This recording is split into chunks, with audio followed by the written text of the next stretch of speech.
안녕하십니까. 고사성어 31번째 곡돌사신에 대해서 한번 알아보죠.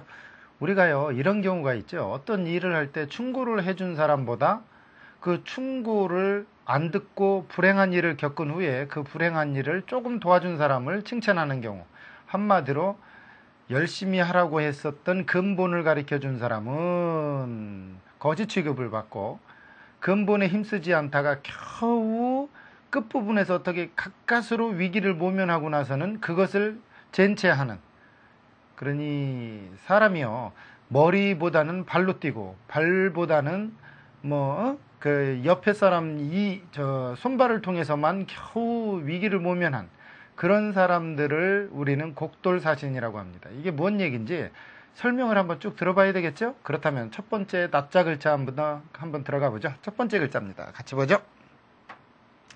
이 글자는 누가 봐도 좀 굽어 보이는 그런 바구니의 형태의 모양입니다. 이게 예를 들어 손잡이라고 그러고, 이게 어떤 바구니 형태인데 원래는 이렇게 생긴 바구니의 모양이 이렇게 바뀐, 그래서 그 옛날에는 속이 둥글게 되어 있는 그릇의 모양을 본떠서 속이 굽어 있다 해서 굽을 곡자가 됐죠. 우리가 곡경 그러면 몹시 어려운 지경에 처한 사람을 곡경이라고 그러고요. 야, 그 사람 참 곡절도 많아 할 때 곡절이라는 것은 구부러지고 꺾어짐, 한마디로 말해서 어떤 까닭, 이런 것이 많다, 이런 뜻이 되겠죠. 어떤가요? 굽을 곡자의 곡, 그 다음에는 돌자를 배워야 되겠죠. 여러분이 돌자 의외로 많지 않습니다. 그러면요 또 어떤 자가 나오는지 한번 같이 보도록 하죠. 이런 자입니다. 여러분이 딱 봐도요 구멍열 밑에 개견이라는 걸 알 수 있을 겁니다. 이렇게 구멍열 밑에 개견, 아하, 이게 무슨 얘기일까? 이제 금방 이해가 되죠. 구멍에서 잠자고 있던 개가 거기 앞에서 아궁이에 불을 떼고 있으면 갑자기 튀나오죠. 그런데다가 또 갑자기 이것이 불을 떼는 사람을 하고 부딪힙니다. 그래서 굴뚝이다, 갑자기다, 이런 뜻이 있어요. 그래서 이걸 갑자기 돌, 부딪힐 돌, 또 하나 또 나가서 굴뚝돌이라는 자가 있습니다. 우리가 돌입 그러면 어떻게 갑자기 뛰어드는 것을 돌입이라고 그러고요. 돌풍 그러면 갑자기 일어나는 바람을 돌풍이라고 그래요. 여러분, 우리가 돌격대장 이런 말을 쓰죠. 옛날에 여러분들이 지금은 잘 이해가 안 되겠지만 아궁이라는 것을 생각을 해보세요. 아궁이에 이렇게 하고 있는데 거기에다가 이게 저녁 때 불을 지피면 개나 고양이가 부엌에 들어와 가지고요 그 열기가 어느 정도 식으면 꼭 그 안에서 잡니다. 왜냐고요? 겨울철에 따뜻하잖아요. 온기가 좀 남아있단 말이에요.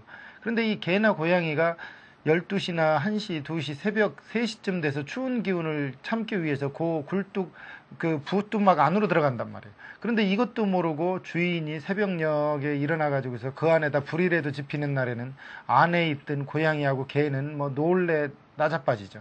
그래서 이게 갑자기 돌, 굴뚝돌. 그러다가 그 안에서 있는 사람, 개가, 고양이가 갑자기 튀나오니까 사람하고 부딪힐 수밖에 없죠. 불을 떼려고 앉아있던 사람이 놀래 나자빠지겠죠. 그래서 부딪히다, 굴뚝, 갑자기라는 뜻이 이렇게 생긴 겁니다. 글자 하나가 당시 상황을 고스란히 설명을 하고 있죠. 그런데 이것을 요즘 아파트, 소위 말하면 보일러 스위치만 넣었다 내렸다 하는 사람들한테는 이해가 안 되는 얘기죠. 보일러 스위치 넣는다고 부딪힐 게 있습니까? 아니면 갑자기 튀나오는 게 있습니까? 그런데 옛날에는 이런 일들이 상당히 많았었다는 거죠. 곡돌사신이라고 해서 곡돌을 배웠습니다. 그럼 사가 무슨 사인지 한번 봐야 되겠죠. 어떤 사가 나올는지 같이 한번 보도록 하자.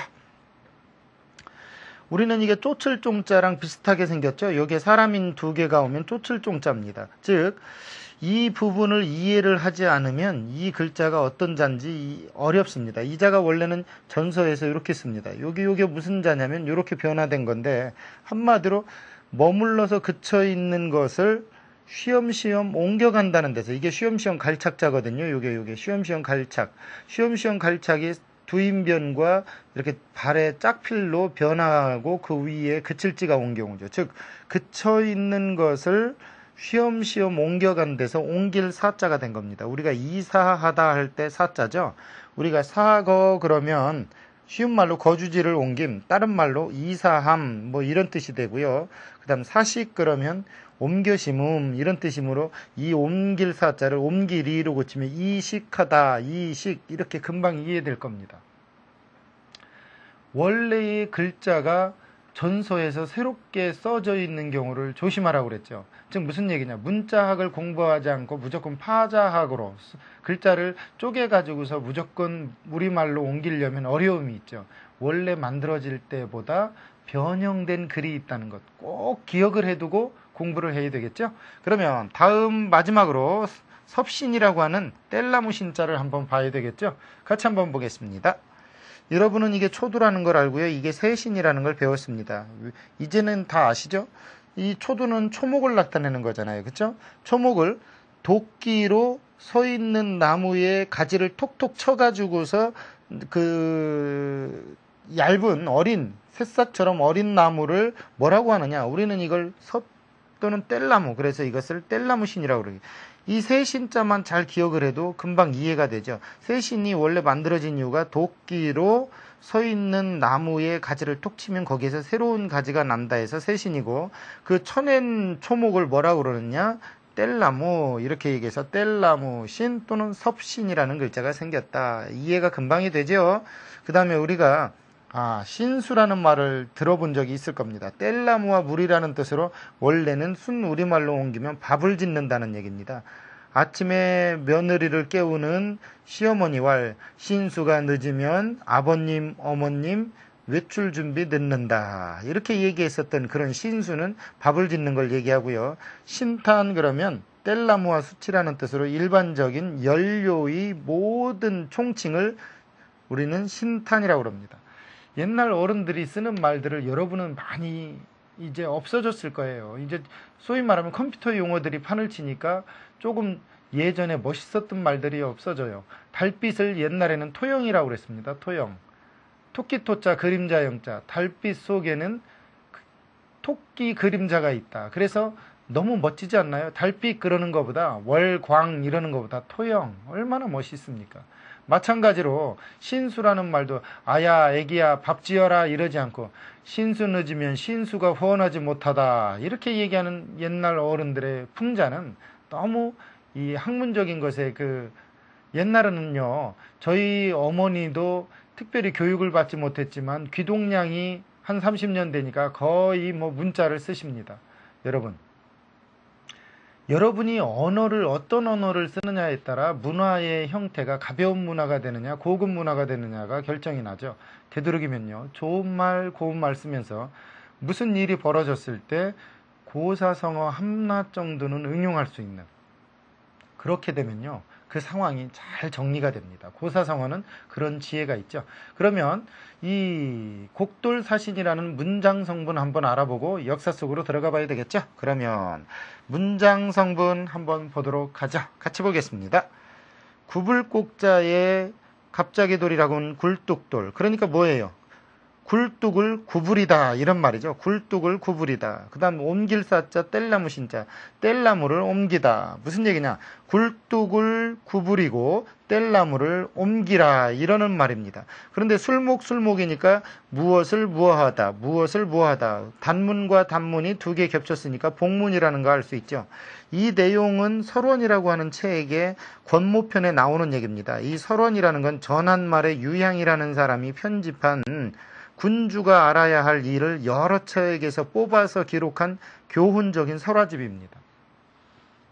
요즘 말로 말하면 에세이집처럼 여기저기에서 좋은 말들을 자기 느낌대로 이렇게 기록해 놓은 집이 뭐냐, 설원이라는 책인데 그 설원에 이런 얘기가 나옵니다. 어떤 얘기가 나오냐면 옛날에 어떤 사람이 자기 집 굴뚝을 곧게 세우고 그 굴뚝 옆에다가 또 뭐까지 놨느냐면 뗄나무를 놨어요. 그러니까 이것을 보고 지나가던 나이 지긋하고 지혜가 풍부한 사람이 이 사람아 그 화재가 날 우려가 있으니 굴뚝을 구부리고 뗄나무를 딴 데로 옮겨놓소라고 충고를 했습니다. 그런데 이 집주인은 게을른 탓인지 그 말을 무시하고 있다가 며칠 후에 굴뚝에 직선 불을 타고 간 섬나무 뗄나무에 불이 붙어서 그 집이 홀라당 타기 시작합니다. 그러자 마을 사람들이 달려와서 겨우 불을 끄기는 했지만 적지 않은 사람들이 부상을 당하고 화상까지 입었어요. 그래서 집주인이 화재를 대충 정리하고 마을 사람한테 보은의 잔치를 벌입니다. 소위 말하면 신세를 갚기 위해서 술상을 차렸다는 얘기죠. 그런데 그때 충고를 해준 사람은 아무도 기억을 못하고 충고해준 사람은 초청하지도 않았어요. 그러자 그 자리에서 그래도 좀 깨어있는 사람이 시 한 수를 써놓고 탁배기 한 잔 마시고 갑니다. 그 시에 이렇게 써 있습니다. 굴뚝을 구부리고 뗄나무를 옮기라고 충고한 사람의 은혜는 모르고 불을 끈 사람이, 소위 말하면 불에 댄 그 사람만 상빈 대접을 받는구나. 상빈이라는 건 귀한 손님 대접을 받는구나 이 말이에요. 여러분, 의외로 화재 예방책을 말한 사람한테는 상을 받지도 못하고 또 대접도 못 받고, 불난 뒤에 불을 끈 사람들한테는 상을 주고 또 막 탁배기 몇 사발 내주는, 본말이 전도가 돼가지고 진짜 중요한 것은 소홀히 하고 귀하지 않은 일에만 생색을 내는 이러한 경우를 두고 우리는 곡돌사신 잃은 경우로구나 이렇게 하는 거예요. 사장님이 내가 기가 막힌 제안서를 딱 제출했는데 물리쳤어요.